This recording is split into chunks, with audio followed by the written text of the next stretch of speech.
Saudi আরবের bureau প্রধান মোহাম্মদ আবুল বশির, রিয়াদ প্রতিনিধি সোহরাব হোসেন লিটন ও কুয়েত প্রতিনিধি জালাল উদ্দিনের পাঠানো তথ্যচিত্রে বিস্তারিত জানাচ্ছেন আরাফাত ইয়াসার। রিয়াদে খালেদা জিয়ার সুস্থতা কামনায় রিয়াদস্থ ভৈরব উপজেলা বিএনপির দোয়া মাহফিল অনুষ্ঠিত হয়েছে। এতে সভাপতিত্ব করেন রিয়াদস্থ ভৈরব উপজেলা বিএনপির সভাপতি জনাব আলাল উদ্দিন। এ সময় বক্তারা খালেদা জিয়ার সুস্থতা কামনা করেন ও দেশবাসীর কাছে দোয়া প্রার্থনা করেন। তারা আরও বলেন, দেশের গণতন্ত্র প্রতিষ্ঠায় তিনি দীর্ঘ সময় সংগ্রাম করে গিয়েছেন। এ সময় আরও উপস্থিত ছিলেন রিয়াদস্থ ভৈরব উপজেলা বিএনপির সিনিয়র সহসভাপতি মাহবুবুর রহমান।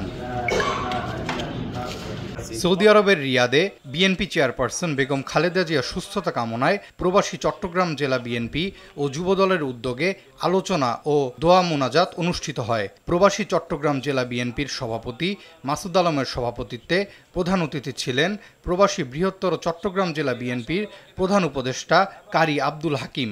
যুবদলের সভাপতি মতিউর রহমানের সঞ্চালনায় বিশেষ অতিথি ছিলেন মোহাম্মদ শহীদুল্লাহ ভূঁইয়া, তালুকদার হারুনুর রশিদ সহ আরও অনেকে।